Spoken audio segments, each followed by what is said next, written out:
I'm Barbara Wilson, 65 years old, and I never imagined I'd be treated like an intruder in my own son's home. Standing there with my suitcase after burying my husband of 40 years, my daughter-in-law Sandra sneered. "Old lady, did you get the owner's permission to stay here?" The contempt in her voice shocked me to my core.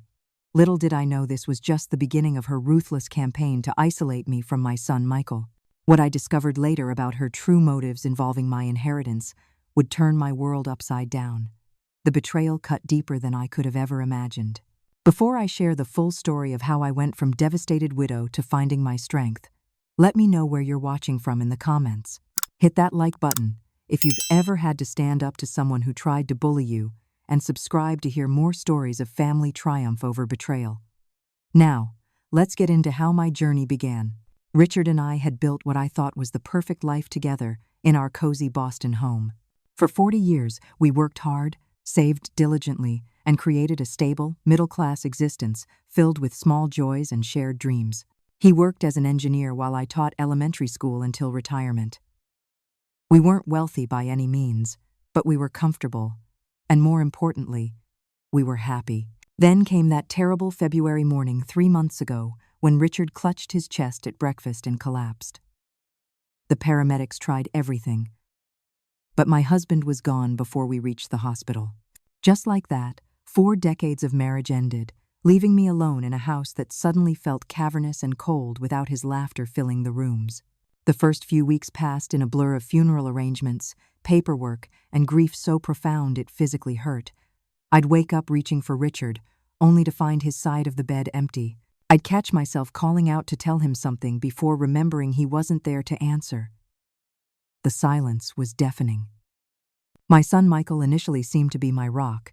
He flew in from Chicago immediately after Richard's death and stayed for 2 weeks, helping me navigate the complex aftermath of losing a spouse. He sorted through insurance papers, fielded condolence calls, and sat with me during those long, empty evenings when grief hit hardest. "Mom, you shouldn't stay here alone," he told me one night as we looked through old photo albums. "Why don't you move closer to us in Chicago? The grandkids miss you, and you could get a nice condo near our neighborhood." The offer felt like a lifeline. The thought of being near my son and my grandchildren, Emma and Jake, gave me something to look forward to. Michael promised to help me find a place, suggesting I stay with them while house hunting. The first signs of trouble appeared during Richard's funeral. Sandra, my daughter-in-law of 12 years, maintained a stiff, formal demeanor throughout the service. While she said all the right things when others were listening, her eyes remained cold. When Michael was occupied with other mourners, Sandra cornered me. "Don't get any ideas about moving in with us permanently," she whispered. "Michael has his own family to worry about now." I was so shocked I couldn't respond. I chalked it up to the stress of the occasion and tried to push it from my mind.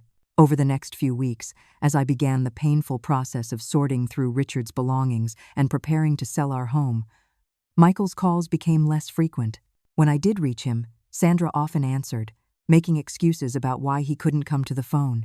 Our Boston house sold surprisingly quickly. The market was hot, and our well-maintained home in a good school district attracted multiple offers.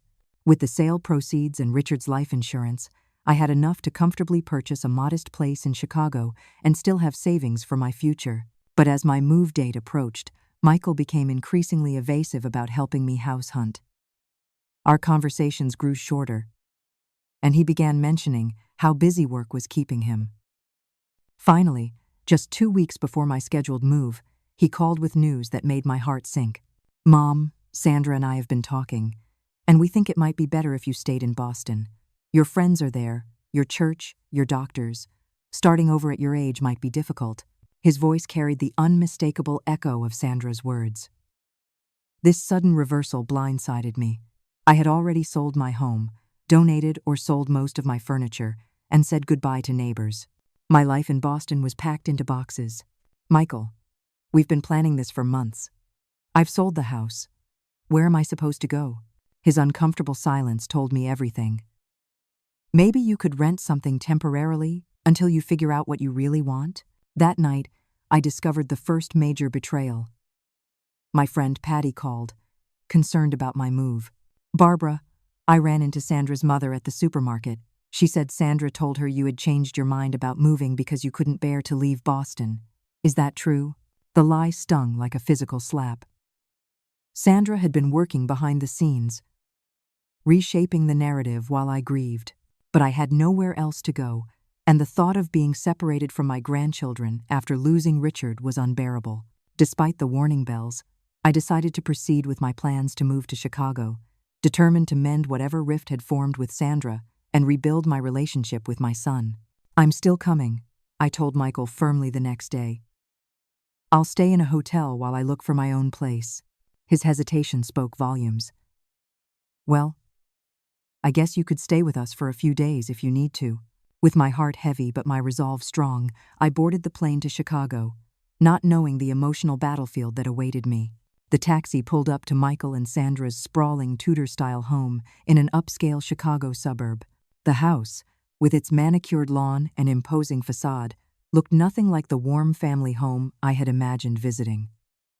It looked cold, pristine, and somehow unwelcoming, despite its obvious luxury. Michael greeted me at the door with a quick, awkward hug. "Mom, I thought you'd call before coming straight here," he said, glancing nervously over his shoulder. Before I could respond, Sandra appeared in the doorway, her slender figure framed by the afternoon light. Her blonde hair was perfectly styled, not a strand out of place, matching her immaculate white blouse and tailored pants. Her eyes narrowed at the sight of my suitcase. "Old lady, did you get the owner's permission to stay here?" she asked, her voice dripping with disdain. The words hung in the air between us like poison. Michael shifted uncomfortably. "Sandra, come on. That's not necessary."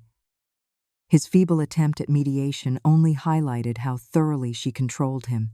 "I was just joking, Michael," Sandra replied with a tight smile that never reached her eyes.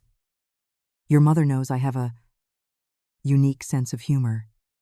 She turned to me. "Barbara, we weren't expecting you to stay with us. We thought you'd be at a hotel." I began, looking at Michael, who suddenly seemed fascinated by his shoes. "Michael said I could stay while I look for a place. Did he?" Sandra's gaze cut to my son, who withered visibly. "Well, I suppose we can make something work temporarily." "Very temporarily." She led me through their home, pointing out expensive furnishings and artwork with the air of someone conducting a museum tour. Nothing was to be touched. Everything was for display. Finally, we reached a door leading to the basement. "This is where you'll be staying," Sandra announced, flicking on a light switch to reveal an unfinished space with concrete floors and exposed pipes running along the ceiling. A folding cot had been set up in one corner, with a small space heater nearby. "We use it for storage, as you can see, but there's room for your suitcase." I was speechless. The basement was cold, damp, and utterly uninhabitable. There wasn't even a proper bathroom, just a utility sink and an old toilet behind a makeshift curtain. "Sandra," Michael finally spoke up, "maybe Mom could use the guest room instead?" "Don't be silly," Sandra replied smoothly. "Your cousin Brent is coming this weekend, remember? And the kids use that room for their study area during the week. Besides, Barbara won't be here long enough to need anything more comfortable." She turned to me with a brittle smile. "Will you, Barbara?" That night, as I tried to get comfortable on the creaking cot, I overheard Sandra and Michael arguing upstairs. "I can't believe you told her she could stay here without discussing it with me first," Sandra hissed. "This is my house too, Michael, and I won't have her interfering with our lives." "She just lost Dad," Michael replied, his voice tired and defeated. "What was I supposed to do?" "You were supposed to stand by your wife. She has plenty of money from selling the house and that insurance payout. She could be in a nice hotel right now instead of making me feel like an intruder in my own home." The irony of her words wasn't lost on me as I pulled the thin blanket tighter around my shoulders. The next morning brought a momentary brightness when my grandchildren discovered I was there. Emma, 8 years old, with her grandfather's gentle eyes, and Jake, a precocious 10-year-old, rushed to hug me with genuine delight. "Grandma, you're really here," Emma exclaimed, throwing her arms around my neck. "Did you bring us anything?" Jake asked with the directness only children can get away with. Before I could answer, Sandra appeared in the doorway. "Kids, you're going to be late for school. Say goodbye to Grandma. You can see her later." Maybe. But Mom, Jake protested, we haven't seen Grandma since Grandpa's funeral. And you'll see her again after school if you hurry up now, Sandra replied firmly, ushering them toward the door. As they left, she turned to me. Please don't excite them before school. It disrupts their routine. Over the next few days, I discovered that Sandra had been busy laying groundwork long before my arrival. When I met the next-door neighbor while getting some fresh air in the backyard, she seemed surprised by my appearance. Oh, you must be Michael's mother, she said. I'm Caroline. I've heard… Well, Sandra mentioned you might be visiting. Yes, I'm Barbara. It's nice to meet you. Caroline hesitated. I'm sorry about your condition. Sandra told us all about it. It must be difficult. My condition? The memory issues, she whispered sympathetically. Sandra said that's why you had to sell your house. You couldn't live independently anymore. The realization that Sandra had been spreading lies about me having dementia stunned me into silence. Before I could correct her, Caroline was called away by her husband. Back in the house, I discovered another violation. My suitcase had been moved, items rearranged. When I opened the side pocket where I kept my personal mail, I found the envelope unsealed, the contents disturbed. Sandra had been reading my correspondence. That afternoon, while everyone was out, I met Diane, an older woman from across the street who was walking her dog. Unlike Caroline, she seemed genuinely friendly, without the undercurrent of pity. You must be Barbara, she said warmly. I saw you arrive the other day. How are you settling in? We talked for nearly an hour. Diane had lived in the neighborhood for decades and knew everyone. More importantly, she seemed to have Sandra's number. That one puts on quite a show for the neighborhood, she confided. Always hosting fancy parties and talking about their investments.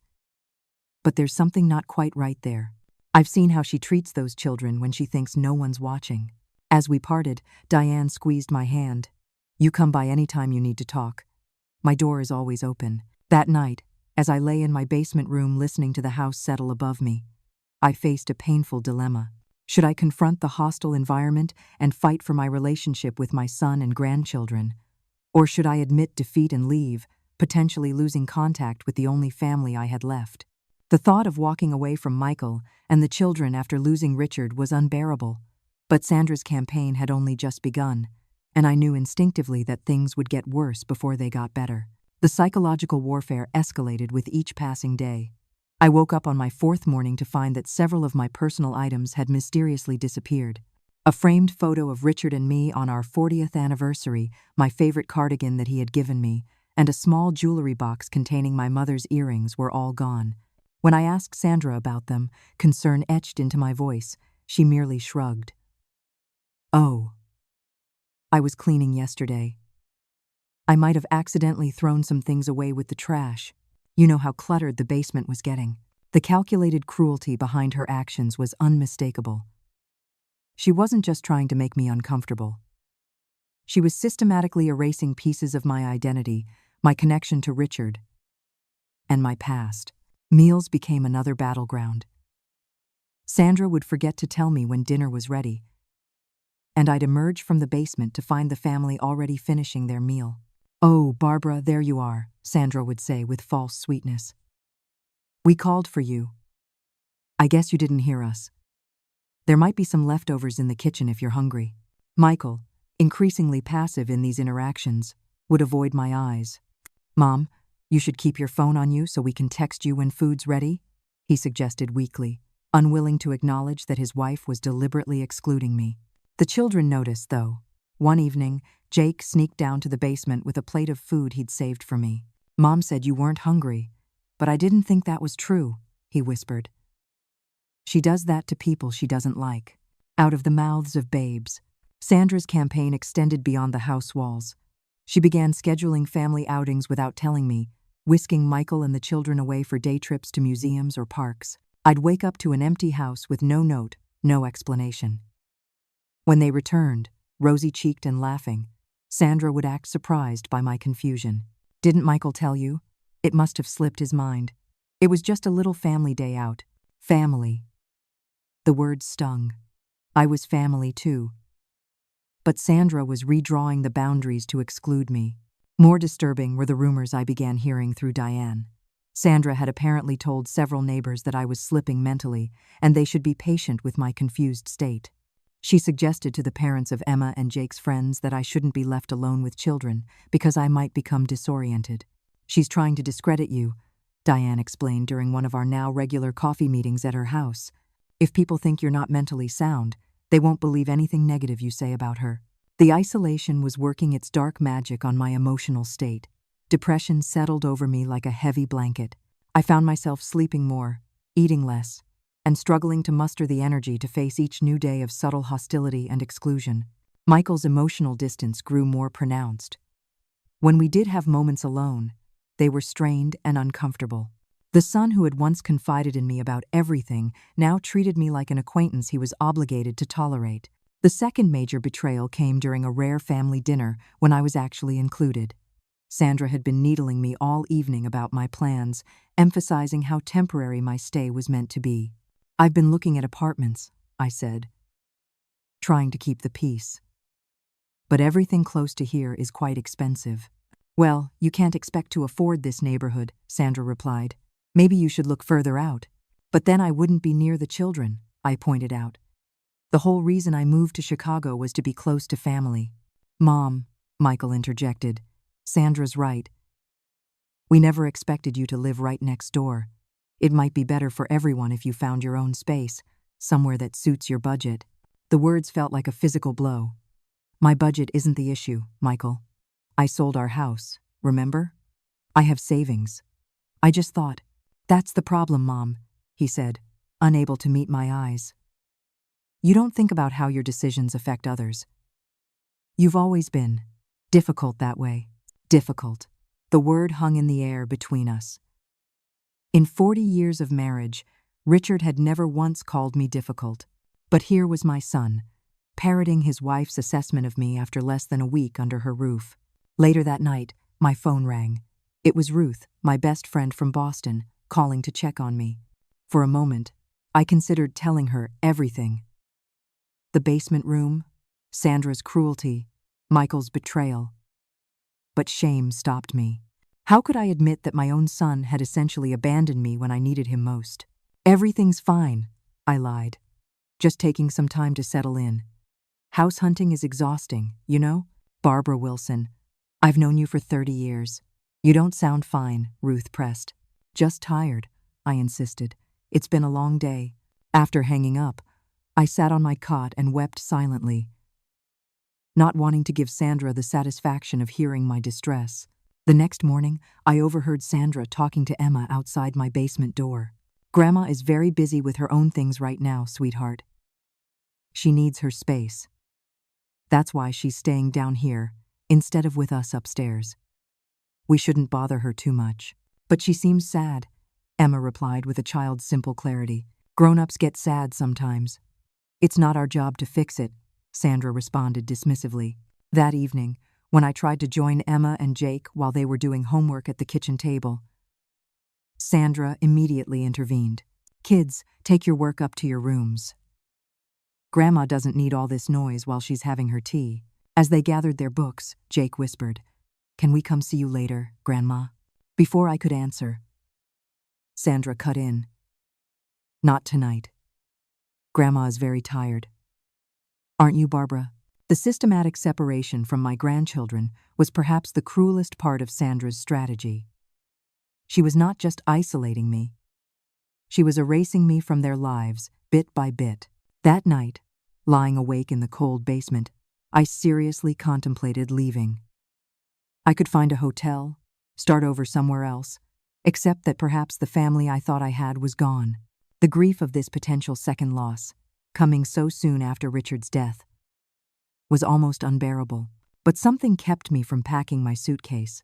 Perhaps it was stubbornness, or the memory of Richard telling me I was stronger than I knew. Maybe it was the faces of my grandchildren, who deserved to know at least one grandparent. Whatever the reason, I decided to stay, at least until I understood exactly what game Sandra was playing. Because increasingly, I suspected there was more to her hostility than simple dislike. I just didn't know how dark the truth would turn out to be.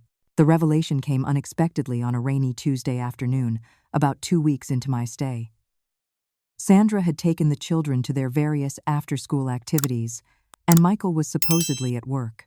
The house was quiet, and I decided to use the opportunity to search for a few missing items that I suspected Sandra had hidden rather than discarded. Making my way upstairs, I checked the guest bedroom first, then the children's rooms, finding nothing. On a hunch, I tried Michael and Sandra's bedroom, feeling uncomfortable invading their space but desperate to recover the photo of Richard and me. The bedroom yielded nothing, but as I was leaving, I noticed the door to Michael's home office was slightly ajar. Inside, his desk was cluttered with papers. Unusual for my typically organized son. A closer look revealed why. The documents were financial statements, loan applications, and what appeared to be rejection letters from several banks. One folder caught my eye, labeled simply Mom. My hands trembled slightly as I opened it. Inside were printouts of my bank statements, accounts I had never shared with Michael, along with notes in Sandra's handwriting calculating my net worth down to the penny. There were also draft emails to me, clearly composed by Sandra but meant to be sent by Michael, asking for investment in a business opportunity. As I read further, the pieces began falling horribly into place. Michael and Sandra's renovation business was failing badly. They had overextended themselves on several properties just before the market took a downturn and were now deeply in debt. But that wasn't the worst of it. Mixed among the financial documents were credit card statements showing regular, large withdrawals at various casinos. Sandra had a gambling problem, and from the looks of it, she had been using business funds to feed her addiction. The permission comment when I arrived suddenly made terrible sense. Sandra wasn't just annoyed by my presence. She saw me as competition for resources, specifically my inheritance and the proceeds from selling our family home. She didn't want me in their house because she wanted my money, not me. I was so absorbed in my discovery that I didn't hear the front door open. Michael's voice from the doorway startled me. "Mom, what are you doing in here?" I turned, the document still in my hand. "Michael, we need to talk." His face flushed with anger and embarrassment. "You had no right to go through my things. And you had no right to access my bank statements," I countered, holding up the evidence. "How did you even get these?" Michael's anger deflated, replaced by shame. "Sandra said we needed to know what resources might be available to help the business. She said you'd want to help if you knew. So you invaded my financial privacy instead of just asking me?" "It's not like that, Mom. We're in trouble. The business is going under, and Sandra, she has some issues she's working through." "Gambling issues, from the look of these statements," I said, keeping my voice even despite my churning emotions. Michael collapsed into his desk chair, suddenly looking much older than his 42 years. "It started small, just some online betting. Then she started going to the casinos while I thought she was at business meetings. By the time I found out, we were already in deep. And your solution was to try to get money from me? To treat me like a walking bank account rather than your mother?" "No. I mean, yes, we need help. But that's not why," he broke off, unable to finish the lie. "That's exactly why Sandra doesn't want me here," I said, the truth crystallizing as I spoke it. "She doesn't want me close enough to see what's really happening. She wants my money, not my presence in your lives." The third betrayal cut deeper than I could have imagined. My own son had given his wife access to my private financial information, allowing her to calculate exactly how much she might extract from me. "I was going to tell you everything," Michael said weakly. "I just needed to find the right time." "The right time would have been before you gave Sandra access to my personal information," I replied, my voice steady despite the trembling in my hands. "The right time would have been when you first knew the business was in trouble, or when you discovered your wife had a gambling addiction. Not after trying to manipulate me into handing over my retirement security." Michael's phone buzzed. A text from Sandra. "On my way home. Did you talk to your mother about the investment yet?" The investment. Not a loan, not help, but an investment, as if I would ever see that money again. "I need some air," I said, placing the documents back on the desk.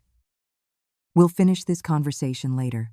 As I walked through the neighborhood, trying to process this new betrayal, I ran into Adam, an old college friend of Michael's who lived a few streets over. We had met briefly at Richard's funeral. and he greeted me warmly. "Mrs. Wilson, Michael mentioned you were staying with them. How are you settling in?" The genuine concern in his voice broke through my carefully constructed composure. To my horror, I found myself fighting back tears. "Not well, I'm afraid." Adam's friendly expression shifted to concern. "Let me guess. Sandra's making you feel welcome?" His sarcastic tone suggested he knew exactly what kind of welcome Sandra provided. Over coffee at a nearby cafe, Adam filled in gaps I hadn't even known existed. "Sandra has a history, Mrs. Wilson. Before Michael, there was another husband, briefly, and a string of wealthy boyfriends. She has a pattern of attaching herself to people with money or prospects. Michael isn't wealthy," I pointed out. "No, but he stood to inherit eventually, and he had good credit when they met. Perfect for her to build this house of cards." Adam hesitated. "I tried to warn him years ago when they were first dating. He didn't take it well. We didn't speak for almost 2 years afterward. I absorbed this new information, thinking about the bank statements and the desperate email drafts. She's after my money. If you have any." "Then yes, almost certainly," Adam confirmed. "And if Michael is going along with it, things must be worse than I thought." Back at the house, I began quietly documenting everything, taking photos of the documents I'd found, recording dates and times of Sandra's behavior, securing what personal items I had left. I also made a call to my bank, changing all my passwords and setting up additional security measures. That night, I nearly collapsed under the weight of the discoveries. The depth of the conspiracy against me, led by my daughter-in-law but enabled by my own son, felt like a physical blow. Richard had always handled our major financial decisions. Now, barely 3 months after his death, I was facing a coordinated attempt to separate me from everything we had built together. But as I sat in that cold basement, something hardened within me. Richard had always said I was stronger than I knew. It was time to find out if he was right. The morning after discovering the financial documents, I woke with a clarity and purpose I hadn't felt since Richard died. If I was going to protect myself and potentially save my relationship with my son and grandchildren, I needed allies and a strategy. Diane became my first true ally in this battle.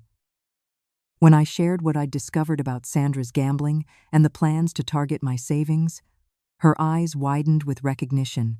"That explains a lot," she said, pouring me another cup of tea in her sunlit kitchen. "The renovation business started strong about 5 years ago. They were in all the local magazines, doing high-end work. Then about 2 years ago, things changed. Projects started going unfinished. There were rumors about unpaid contractors, and Sandra started making these mysterious business trips to Vegas and Atlantic City. Has anyone else noticed? People talk, but most neighbors just see the nice house and the luxury cars. Sandra's good at keeping up appearances. She's on every committee, hosts the fanciest Christmas party, and always has the perfect story about why a client is being difficult about payment." Through Diane, I began meeting other neighbors who had experienced Sandra's manipulative behavior firsthand. There was Rachel, who had loaned Sandra $5,000 for a business emergency that was never repaid. Tom and Beth had invested in one of Michael and Sandra's renovation projects that mysteriously stalled.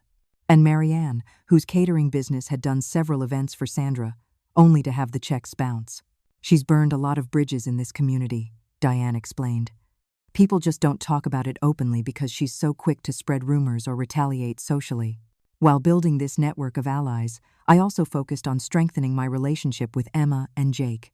Sandra couldn't be present for every interaction, and the children increasingly sought me out in the basement, where I would help them with homework or tell stories about their father when he was a boy. Emma, sensitive and perceptive beyond her years, was the first to acknowledge the tension. "Mom doesn't like you being here," she said one afternoon as we worked on her science project. "But I'm glad you are. Dad seems less sad when you're around." Jake was more direct. "Mom says you're trying to take Dad's attention away from her." "Is that true, Grandma?" "No, sweetheart," I replied carefully. "I just want to be part of your lives. There's enough love to go around for everyone." Through these conversations, I taught them subtle lessons about family values, emotional manipulation, and the importance of honesty, without ever directly criticizing their mother. If Sandra was trying to turn them against me, I refused to respond in kind. Children shouldn't be pawns in adult conflicts. Diane introduced me to her friend Lisa, a semi-retired lawyer who specialized in elder law and financial abuse cases. Over lunch at Lisa's elegant townhouse, I shared my situation in detail. First things first, Lisa advised, her no-nonsense attitude reminding me of myself in my teaching days. You need to completely secure your finances. Change banks if necessary. Set up accounts Sandra and Michael have no knowledge of. Document everything that's happening, including dates, times, and witnesses. I've started doing that, I told her, showing her the notes I'd been keeping. Good. Now, are you planning to confront them? I've tried talking to Michael, but he's deep in denial about Sandra's gambling and their financial situation. He keeps insisting they just need a temporary investment from me. Lisa's eyes narrowed. Investment? Did they offer you any paperwork, terms, interest rates? No, just vague promises that the business will turn around. Classic financial exploitation, Lisa sighed. Unfortunately, I see this too often, even within families. You'd be shocked how many elderly parents are taken advantage of by adult children or in-laws. The word elderly stung a bit. I was only 65, hardly decrepit. But I understood her point. I was vulnerable, recently widowed, and isolated from my support network. Lisa helped me draft conditional terms for any financial assistance I might provide. Terms that included addiction treatment for Sandra, full financial transparency, and legally binding repayment schedules. Not that I planned to give them money, but it was important to appear to be considering it while I figured out my next steps. Armed with this document, I felt more prepared for the inevitable confrontation with Sandra. It came sooner than expected, on an otherwise quiet Saturday morning, while Michael took the children to their sports activities. I was making tea in the kitchen when Sandra entered, her perfectly made-up face arranged in a look of concern. Barbara, I think we got off on the wrong foot, she began, her voice syrupy sweet. I know how hard it must be, losing Richard and having to start over. Michael and I want to help. The sudden change in her demeanor would have been comical if it weren't so transparent. That's very kind of you, Sandra. How exactly did you plan to help? She hesitated, clearly thrown by my direct question. Well, Michael mentioned, you might be interested in investing in our business. It would give you something meaningful to be involved in, and of course, provide returns on your money. I see, I replied calmly, sipping my tea. And what would those returns look like? Do you have a business plan, financial projections, information about how you'd address the current debt load? Sandra's facade slipped for just a moment, surprise flickering across her face before she recovered. Michael handles those details. I'm sure he can get you whatever information you need. That would be helpful. I'd also need to see documentation about the steps you're taking to address your gambling problem before I could consider any investment. The cup she was holding clattered against the counter. Excuse me? Your gambling problem, Sandra. The casino visits, the withdrawals, the money that's disappeared from the business. If I'm going to consider helping financially, I need to know that issue is being addressed. Her face transformed, the mask of concerned daughter-in-law replaced by cold fury. You've been snooping through our things. I prefer to call it due diligence, I replied, maintaining my composure despite the hammering of my heart. Any investor would want to understand where their money is going. This is my house, she hissed, leaning across the counter toward me. You have no right to go through our private papers. Actually, I believe it's Michael's and your house. And speaking of rights, did you have the right to access my bank statements? To calculate my net worth down to the penny? For once, Sandra was speechless, her mouth opening and closing without sound. I'm not your enemy, Sandra, I continued, surprised by my own steady voice. I want what's best for Michael and the children, but I won't be manipulated or bullied, and I won't hand over my financial security to save you from problems you've created. Michael will never believe you, she finally managed, her voice low and threatening. It's your word against mine, and he knows you're just a bitter old woman who can't stand seeing him happy with someone else. Is that what this is about? You think I'm jealous of you? The notion was so absurd I almost laughed.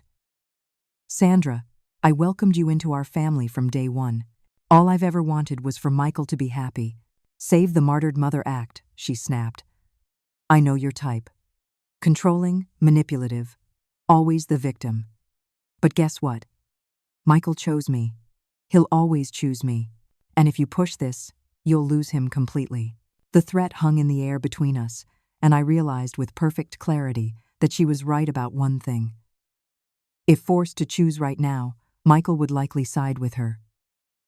She had spent years isolating him from me, reframing our relationship to suit her narrative. I wasn't ready for that final confrontation yet. I'm not going anywhere, Sandra, I said quietly. And I'm not giving you my money. So I suppose we'll have to find a way to coexist. The fourth betrayal came that evening when Michael asked to speak with me privately. His face was strained, his posture defensive as he sat across from me in the basement. Sandra told me about your conversation, he began. Mom, I can't believe you accused her of having a gambling problem. It's not an accusation if it's true, Michael. I saw the statements. Those were business expenses. Client entertainment is part of what we do. At casinos? At midnight? When you thought she was at business meetings? He rubbed his face wearily. It's complicated. Our finances got tangled up, and yes, some personal expenses got mixed in with business ones. But that's not the point. The point is that we need help, and instead of supporting us, you're attacking Sandra. I'm not attacking anyone. I'm trying to understand why my bank statements were in your office and why Sandra has been calculating exactly how much money she might be able to get from me. It's not like that, he insisted, though his eyes betrayed him. We just need a loan, an investment, to get back on our feet. $200,000 would clear the immediate debts and give us operating capital to finish the projects we've started. $200,000. Nearly half of what I had from the house sale and Richard's insurance. They weren't just looking for help. They were looking to drain me dry. I've drawn up some terms, I said, handing him the document Lisa had helped prepare. If you're serious about this being a loan, these would be my conditions. Michael scanned the paper, his expression darkening. Addiction counseling? Financial oversight? Mom, this is insulting. It's protection. For all of us. If there's no gambling problem, the counseling should be no issue. If the business is viable, the financial transparency should be no problem. I can't show this to Sandra. She'd be devastated that you think so little of her. Then don't ask me for money, I replied simply. I'm not a bank, Michael. I'm your mother. And right now, I'm a mother who's very concerned about the path you're on. He left without another word. The document crumpled in his fist. It was the most direct confrontation we'd had, and while it hurt deeply, it also felt like a necessary step toward truth. That night, Jake sneaked down to the basement again, this time to show me a drawing he'd made. It depicted a house with our family standing in front. Michael, Sandra, the children, and me, all holding hands under a smiling Sunday. I wish it was like this, he said softly. Why can't everybody just get along? I hugged him close, wishing I had an answer that would make sense to a 10-year-old. Sometimes grown-ups have complicated feelings, sweetheart. But I want you to know that no matter what happens, I love you and Emma and your dad very much. Mom says you might be leaving soon, he confided, his small face serious in the dim light. She told Dad you were making demands and being difficult. The attempted manipulation of the children added another layer to Sandra's campaign. I'm not planning to leave, I assured him. Not until I find my own place nearby. I came to Chicago to be close to you, and that hasn't changed. After Jake returned upstairs, I sat thinking about the conversation with Michael, the confrontation with Sandra, and the network of allies I'd begun building. I was no longer the passive, grieving widow who had arrived with a suitcase 3 weeks ago.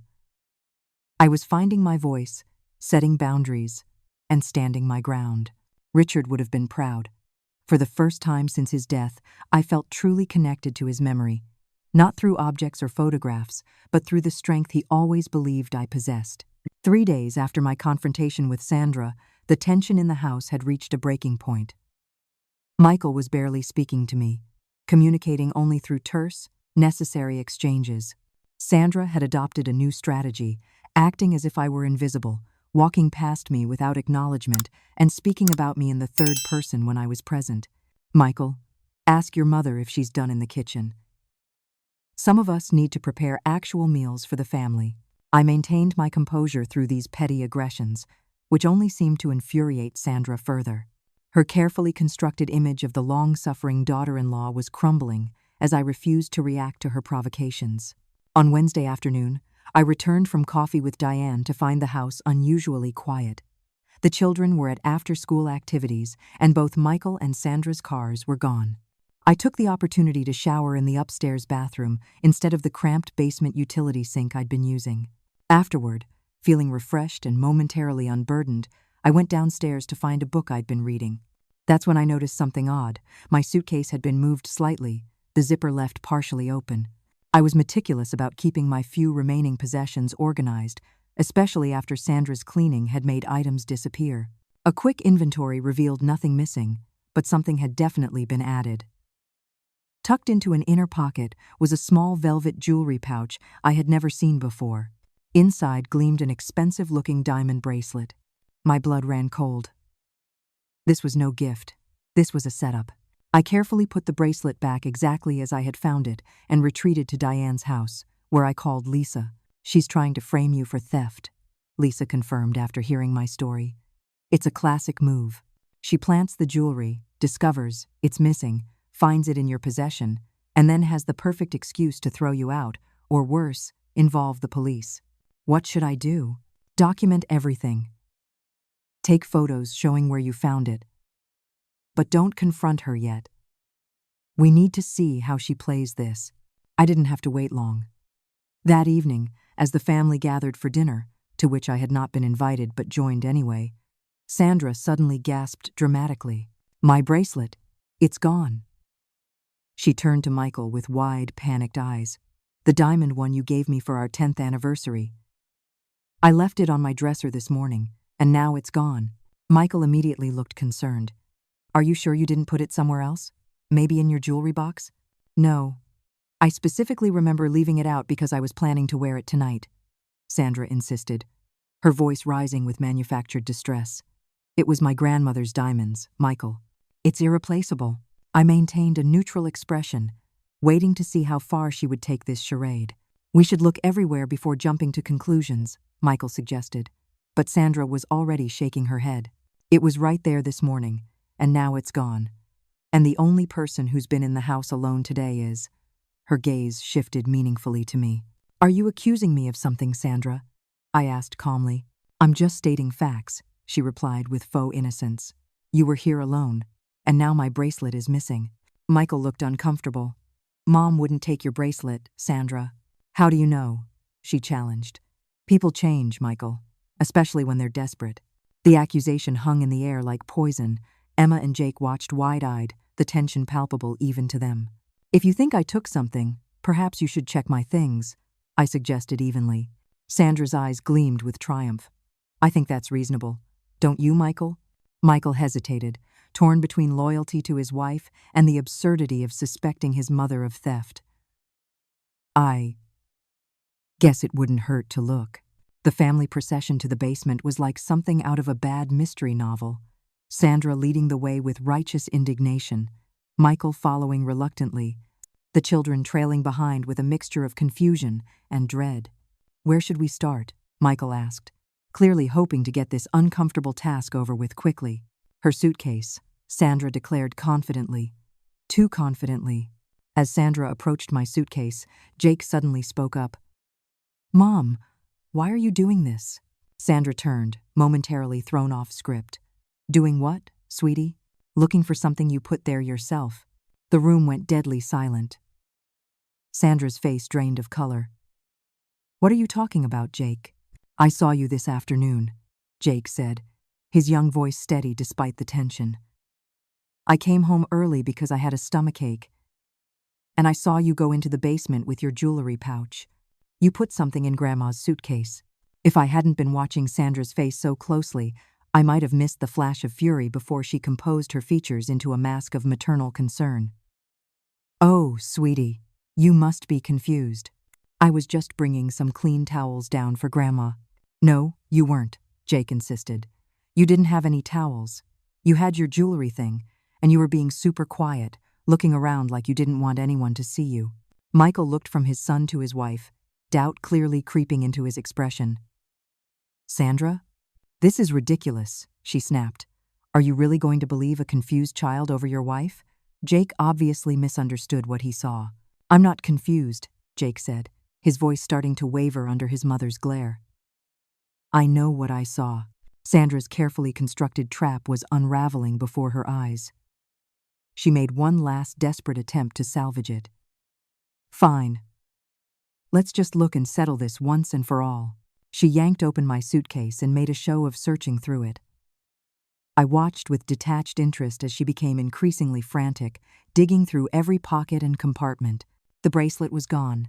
I had removed it while documenting the setup, hiding it in Diane's house for safekeeping.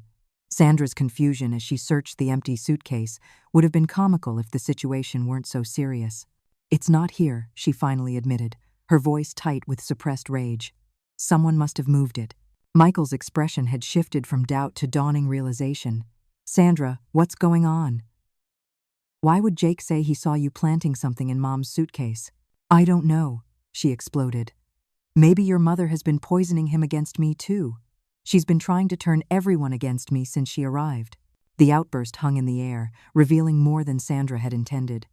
Emma began to cry softly, overwhelmed by the adults' conflict. Jake moved to stand beside me, a small but significant gesture of allegiance. "I think," Michael said slowly, "that we all need some time to cool down. Mom, maybe it would be best if you stayed somewhere else for a few days while we sort this out." It was the fifth betrayal. Michael still choosing Sandra even in the face of her obvious deception. But I had expected it. The psychological hold she had on him wouldn't be broken by a single failed scheme. "I think that's a good idea," I agreed, surprising both of them. "Diane has offered me her guest room. I'll pack my things." As I gathered my belongings, Jake whispered, "I'm sorry, Grandma. I should have told you sooner what Mom was doing." "You were very brave to speak up," I assured him. "Sometimes the truth is hard, but it's always important." I left that night with my suitcase and what remained of my dignity, settling into Diane's comfortable guest room. The separation from Michael and the grandchildren was painful, but necessary. Sandra's attempt to frame me had failed, but she had shown how far she was willing to go. I needed to regroup and plan my next steps carefully. Over the next few days, the grandchildren visited secretly, sneaking over to Diane's after school with the excuse of playing with neighborhood friends. Emma brought me drawings. Jake kept me updated on the increasingly tense atmosphere at home. "Dad and Mom fight all the time now," he confided. "Dad keeps asking about the bracelet, and Mom gets really mad and says he doesn't trust her." Sandra's plan had backfired, creating cracks in the foundation of her control over Michael. It wasn't the full awakening I had hoped for, but it was a start. As I settled into this temporary exile, I felt an odd mixture of grief and relief. Grief for the relationship with my son that might never fully heal, and relief at escaping the toxic environment Sandra had created. Most of all, I felt a growing determination to see this through, not just for my sake, but for Michael and the children who deserved better than the web of manipulation Sandra had woven around them. My temporary residence in Diane's guest room quickly evolved from a few days into 2 weeks. The distance provided clarity and an opportunity to dig deeper into Sandra's past with Lisa's help. What we uncovered was far more disturbing than I had imagined. Sandra wasn't just married once before Michael. Lisa reported during one of our strategy sessions. There were 2 previous marriages, both to men with significant assets. Both ended within 2 years. Through Lisa's legal contacts and some careful investigation, we pieced together a troubling pattern. Sandra's first husband was a recently widowed executive 20 years her senior. Within a year of their marriage, he had changed his will to include her, only to die unexpectedly of heart failure 6 months later. The autopsy showed nothing suspicious, but his adult children had fought the will, claiming undue influence. They lost, and Sandra walked away with nearly $1 million. Her second marriage to a successful restaurateur lasted longer but followed a similar trajectory. Mounting gambling debts, unexplained financial transfers, and finally a messy divorce when he discovered she had been systematically draining their accounts. He had settled rather than face public scandal, allowing Sandra to maintain the appearance of an amicable split. She moved to Chicago shortly after that, Lisa explained, changed her name slightly, from Sandrine to Sandra, and started fresh. Even more concerning were the financial records we obtained through Adam, who had maintained connections with several of Michael's business associates. Sandra has been systematically stealing from Michael's business for years, he confirmed, showing us spreadsheets documenting discrepancies between reported expenses and actual costs. At first it was small amounts, but in the last year alone, she's diverted nearly $300,000 to accounts in her name only. Does Michael know? I asked, my heart breaking for my son. Adam shook his head. I doubt it. Sandra controls all the financial aspects of the business. Michael handles the construction and client relations, so she's not just gambling away their money, I realized. She's been actively stealing it and hiding it somewhere. Exactly. And from what I can tell, the business isn't just struggling, it's practically insolvent. They've taken deposits for projects they can't possibly complete with their current resources. The implications were staggering. Sandra hadn't just been manipulating Michael emotionally. She had been systematically destroying his business and financial future while creating a separate safety net for herself. A visit from Jake one afternoon added another piece to the puzzle. Dad found something weird in Mom's office, he whispered, glancing nervously toward the windows as if Sandra might be watching. A bunch of papers about a house in Florida. He was really upset, asking Mom why her name was on them, but his wasn't. A property in Florida, a classic exit strategy. Assets hidden in a different state, preparations for a quick departure when things inevitably collapsed. The most painful revelation came from Adam, who finally shared what he had been reluctant to tell me earlier. Barbara, I don't think Sandra ever loved Michael, he said gently. Based on what I've learned from people who knew her before, she targeted him specifically because of his potential inheritance from you and Richard. She knew you were comfortable, owned your home outright, and would eventually leave everything to Michael. She's been playing a long game, I murmured, the full weight of the deception settling on me. Very long. From what I can piece together, she researched your family before ever accidentally meeting Michael. It was all calculated from the beginning. The cruelty of this truth was almost unbearable. My son's entire marriage, 12 years, 2 children, countless memories, was built on a foundation of lies. Sandra had never seen Michael as a partner or even a person. He was merely a means to an end, a path to financial security through his eventual inheritance. This knowledge presented an agonizing dilemma. I could expose Sandra completely, laying out the full extent of her deception and crimes, but doing so would devastate Michael, potentially destroying his sense of self and trust in others. The humiliation of learning his entire marriage was a calculated fraud might break him beyond repair. The alternative, protecting him from the full truth, meant allowing Sandra to potentially continue her manipulation, albeit in a more limited capacity now that I was aware of her schemes. I sought guidance from an unexpected source. During one of our clandestine meetings, I asked Adam directly about his history with Michael and Sandra. You tried to warn him when they first started dating, I recalled. What happened? Adam's expression clouded with old pain. I had concerns about her from the beginning. Small inconsistencies in her stories, the way she isolated him from friends who asked too many questions. When I tried to talk to him about it, he was defensive, to put it mildly. He chose her over your friendship, I surmised. Completely cut me off for almost 2 years, Adam confirmed. We only reconnected when they needed investors for the business, and even then, things were never the same between us. And you still tried to help him, even after that rejection? Adam shrugged. That's friendship, isn't it? Being there even when it's not easy or appreciated. His words resonated deeply. Wasn't that also parenthood, being there for your child even when they push you away, even when the truth is painful? With this growing mountain of evidence, I faced the difficult task of deciding how to proceed. Lisa advised a measured approach. Present Michael with enough evidence to open his eyes, but not so much that he feels completely humiliated, she suggested. Focus on the current financial fraud and gambling addiction. The longer history and calculated targeting might be too much for him to process right now. I agreed reluctantly. The complete truth could come later, when Michael was stronger and had begun to extricate himself from Sandra's influence. Meanwhile, the children continued their secret visits, bringing increasingly concerning news about the deteriorating situation at home. Mom took all the important papers out of Dad's office, Emma reported. She put them in the trunk of her car. And she told us we might be going on a special trip soon, just her and us kids. The implication was clear. Sandra was preparing to flee, possibly with the children, once she realized her position was untenable. This accelerated our timeline considerably.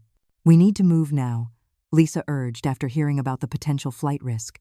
If she leaves the state with those children and her hidden assets, Michael could face years of legal battles to recover anything, including potentially custody. I spent one sleepless night weighing all the evidence, considering every possible approach. By morning, I had formulated a plan that balanced compassion for Michael with protection for the grandchildren and myself. It would require careful timing, irrefutable evidence, and emotional fortitude I wasn't entirely sure I possessed. But as Richard had often reminded me during difficult times in our marriage, the hardest path is usually the right one. With Lisa's legal expertise, Adam's business insights, and Diane's unwavering support, I prepared for what would likely be the most difficult confrontation of my life. The documents were organized, the evidence irrefutable, and my resolve firm. It was time to save my son from the woman who had never loved him. 2.5 weeks after leaving Michael's house, I returned on a crisp Saturday morning. Lisa accompanied me, carrying a professional-looking briefcase containing our carefully organized evidence. Diane drove us, offering moral support and a quick getaway if things went badly. Remember, Lisa counseled as we approached the front door. Stay calm no matter what happens. We have facts on our side.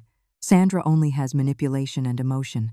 I nodded, squaring my shoulders and thinking of Richard. He had always been the steady one in our marriage, the rock I leaned on during conflicts. Now I needed to be my own source of strength. Michael answered the door, surprise registering on his tired face. He looked as if he hadn't been sleeping well, with dark circles under his eyes and a certain hollowness to his cheeks. "Mom, what are you doing here? And who's this?" "We need to talk, Michael. All of us." "This is Lisa, my attorney." "May we come in?" His eyebrows rose at the word attorney, but he stepped back to admit us. "Sandra's in the kitchen with the kids." "Perfect. That's where we should have this conversation." As we entered the kitchen, Sandra looked up from where she was pretending to help the children with a puzzle. Her expression shifted rapidly from surprise to calculated welcome to wariness as she registered Lisa's presence. "Barbara, what a surprise. We weren't expecting you." Her gaze flickered to Lisa. "And you've brought a friend." "This is Lisa Thompson, my attorney," I said evenly. "And we're here because we need to discuss some urgent matters concerning this family." Sandra's mask slipped for just a moment, fear flashing in her eyes before she recovered. "I don't see what legal matters would require an unannounced visit on a Saturday morning. The kind that involve fraud, embezzlement, and potential flight risk," Lisa replied crisply, setting her briefcase on the table. Michael looked between us, confusion giving way to alarm. "What is this about?" "Mom, what are you doing?" "Trying to save you, Michael. And the children." I turned to Emma and Jake. "Sweethearts, would you mind going upstairs for a bit? The adults need to talk." "No," Sandra cut in sharply. "The children stay here. I don't want them out of my sight when you're making whatever wild accusations you've come here to make." "Fine," Lisa interjected, opening her briefcase. "But be aware that what we're about to discuss isn't appropriate for children. That's your choice, Sandra." For the next 30 minutes, Lisa methodically laid out the evidence we had gathered. The financial documents showing systematic theft from the business, bank statements revealing Sandra's secret accounts, records of her gambling losses totaling over $500,000 in the past 18 months alone. The property purchased in her name only in Florida, paid for with diverted business funds. As the evidence mounted, Sandra's demeanor shifted from defensive to desperate. She interrupted repeatedly, her voice growing shriller with each attempt to discredit the information. "These are all lies. Fabricated documents. Michael, she's trying to destroy our family because she can't stand seeing you happy." Michael sat in stunned silence, his face ashen as he reviewed statement after statement, each one more damning than the last. When Lisa presented the records of Sandra's previous marriages and financial settlements, he finally spoke. "Is this true?" he asked Sandra, his voice barely audible. "Have you been stealing from our business? Do you have a house in Florida I don't know about?" "Of course not," Sandra declared, though her eyes darted nervously to the documents spread across the table. "She's turning you against me, Michael. This is exactly what she's wanted from the beginning." "Then explain these bank transfers," Lisa said calmly, pushing forward another document. $300,000 moved from the business account to a personal account in your name only, an account Michael isn't even aware exists. "I was protecting our assets," Sandra insisted, changing tactics as denial became untenable. "The business has been struggling. I was making sure we had something set aside for emergencies. By hiding it from your husband and business partner?" I asked quietly. Sandra turned on me with venomous fury. "You sanctimonious bitch. You think you know everything about our marriage? About our lives?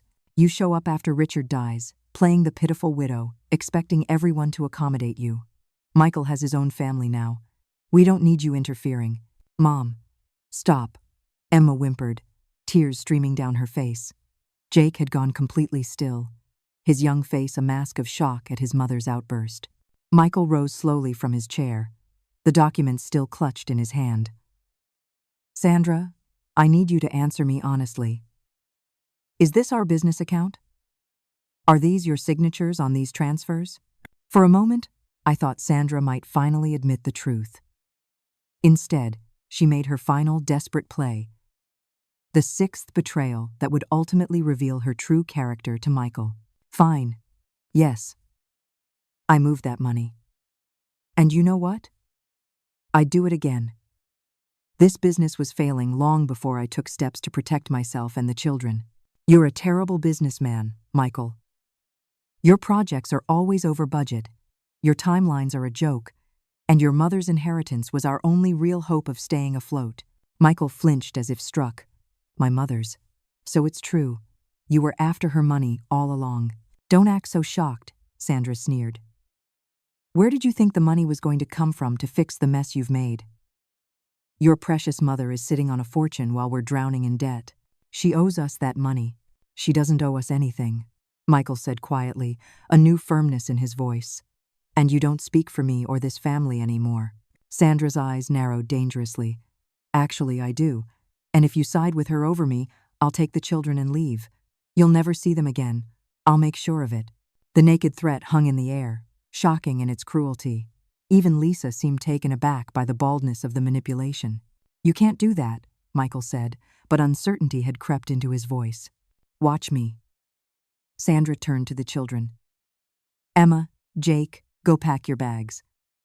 We're going to visit Aunt Melissa in Florida for a while." The children didn't move, both crying quietly now.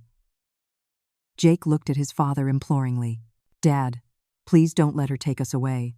It was this, the naked fear in his son's voice, that seemed to finally break through Michael's remaining doubts. He straightened, something resolute and unfamiliar hardening his features. "Nobody is going anywhere," he said firmly. "Sandra, I think you should be the one to leave. Now, without the children.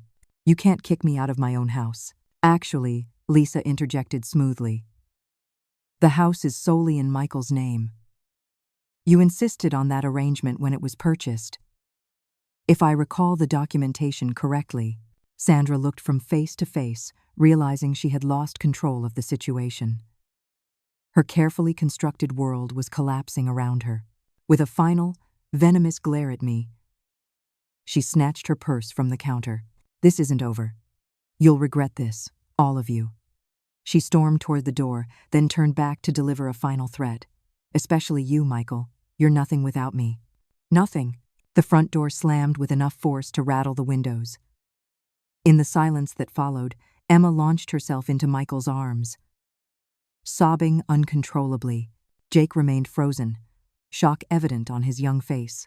I approached him slowly, kneeling to his eye level. "It's going to be okay, sweetheart. I promise." He fell into my embrace, his small body trembling with the aftershocks of trauma. Over his head, I met Michael's eyes, my son, who looked simultaneously destroyed and awakened, as if seeing clearly for the first time in years. "Mom," he said, his voice breaking, "I'm so sorry. For everything." "I know," I replied simply. "We have a lot to talk about. But not now. Right now, these children need us." As I held Jake close, feeling his tears soak into my shoulder, I reflected on the strange, painful journey that had brought us to this moment. What had begun with a cruel greeting, "Old lady, did you get the owner's permission?" had culminated in the unmasking of a years-long deception. The road ahead would not be easy. Sandra would likely return with lawyers, accusations, and renewed manipulation tactics. The business remained in financial jeopardy. Michael would have to rebuild not just his professional life, but his very sense of self after discovering the extent of his wife's betrayal. But in that moment, as my family clung to each other in the aftermath of the storm, I felt the first fragile stirrings of hope. We had survived the showdown. Now we could begin the harder, slower work of healing. 1 year later, I stood in my kitchen arranging a fruit platter for Sunday dinner. Through the window of my second-floor condo, I could see Lake Michigan stretching toward the horizon, its waters reflecting the spring sunshine.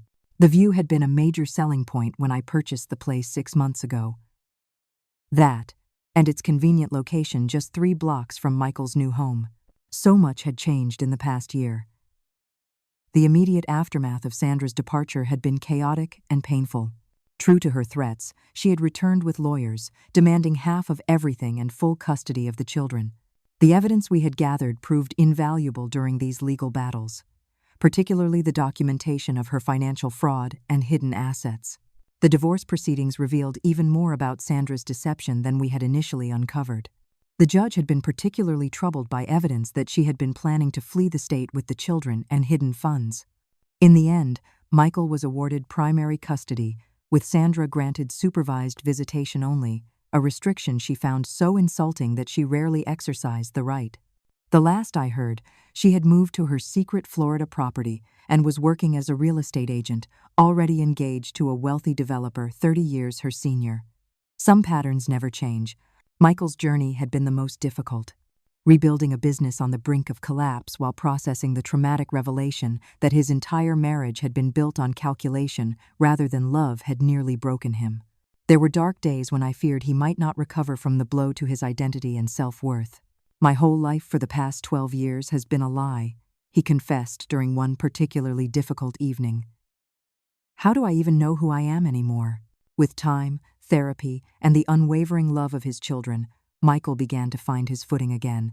We had used a portion of my savings, offered freely this time, with proper documentation and repayment terms, to settle the most pressing business debts.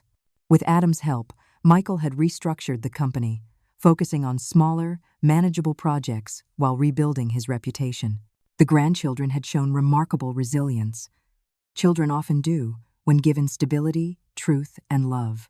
Emma, now 9, had blossomed in the year since Sandra's departure, showing a natural talent for art that we encouraged with classes and supplies.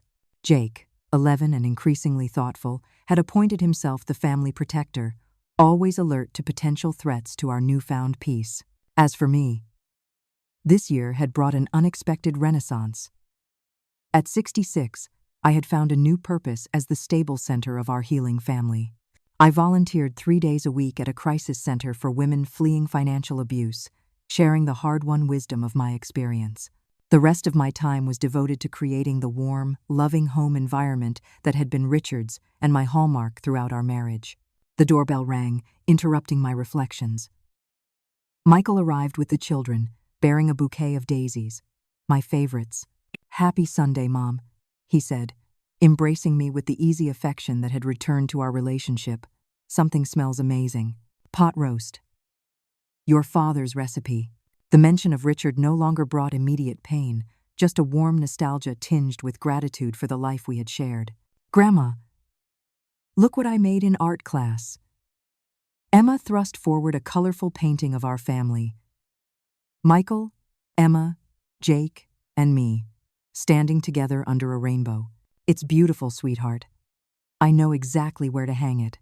As we settled around my dining table, the same one Richard and I had shared for decades, one of the few pieces I had kept from our Boston home. I looked at these faces I loved so dearly and marveled at how far we had come. "I have news," Michael announced as we passed dishes around.